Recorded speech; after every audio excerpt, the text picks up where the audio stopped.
Hello, it is my dark episode for February the 28th, though we've slipped over into March, but this is me looking on my day. Today, it's Sunday, but my first day of my long weekend, not my long weekend, my weekend, where I have done my little first hop forward on the March of the Mammoths, Marching Mammoths 2021, where I'm going to read an 800 plus page book in the month of March. Or at least that's the goal. And I have set my sights upon Don Quixote, or Don Quixote, as the British say, and are saying in the In Our Time episode that I listened to about Don Quixote, as in quixotic. So yes, quite delighted to have read my first bit of Cervantes and found him in the Edith Grossman translation very inviting, very engaging and inviting, and uh, you know. Um, Cervantes is definitely building up Don Quixote as an actual real lifeblood character, which is funny because it reminds me now of John Carter of Mars and him using the same kind of thing of using a sort of a framing device, um, to say, oh, here I am consulting the histories and all the stuff. I don't think Cervantes actually gets to meet his creation, though his creation in these early opening things has decided, after reading a whole bunch of books of chivalry, that he's going to march off on his adventures as a knight, and do good deeds and such stuff like that. And he talks out loud to the chronicler, the enchanter that will come later, and that will record his deeds, which is like, oh, the creation is already talking to the creator at the very beginning here, if only in the abstract terms, which is kind of fun. God, I guess this is my first check-in with Don Quixote on the introduction and his and then the first three chapters. The introduction is kind of funny because in there, the fictional Cervantes is like, "Oh, I'm sitting in my room trying to figure out how to do this introduction," and luckily a friend comes in and says, you're such a I'm laughing at you. You've done all this difficult stuff and now you're having trouble with an introduction. Just make up stuff. Make up people writing poems and sonnets to him, which, once we get past this introduction, is indeed what he lists, is a whole bunch of fictional sonnets and this weird kind of poem structure where they cut off the last syllable of the word, for kind of a comic kind of poem, to Don Quixote, to Sancho Panza's, to is it Rachinante, which is nag before, because that's Don Quixote's horse was a nag before becoming this, or is the nag before all other nags, as well, I guess. Um, so yeah, I'm doing that. And yes, I've also today I listened to the In Our Time episode about which is BBC Mervyn Bragg on Don on Don Quixote, talking about Cervantes and sort of his innovations and his popularity, and his how funny he is.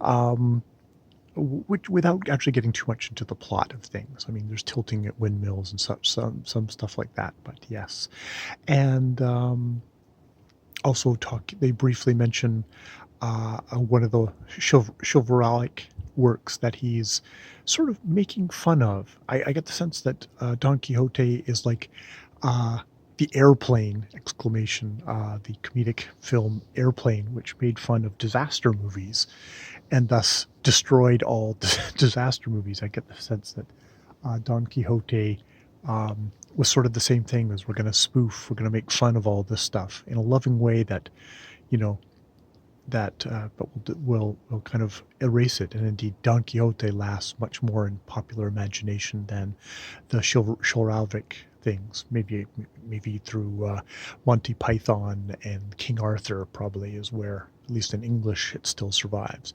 But one of the works that gets apparently referenced twice in Don Quixote, and that that was a kind of an influence to him, was this work, The White Knight, or Trino Lo Blanc, Trino Lo Blanc, The White Knight, which is on Gutenberg in an abridged form, with apparently all the boring parts maybe taken out. And so I've downloaded that, and I'm actually going to read that out loud during the month, as sort of a side-by-side. So I have kind of a little bit more of a reference point that way about Don Quixote, of like, what is he referencing, even though there are some of these things I'm sure will be very familiar to me as just, knights and fair ladies and stuff like that. Yes, knights and fair ladies. And indeed, Princess of Mars is, again, is what I'm thinking. So yeah, I did that. I finished Parrot and Oliver, which in some ways has a Don Quixote and a Sancho Paz as its main characters, with Olivier definitely being the knight, though being an actual aristocrat, to, I guess, being an actual aristocrat, or maybe a fading, dying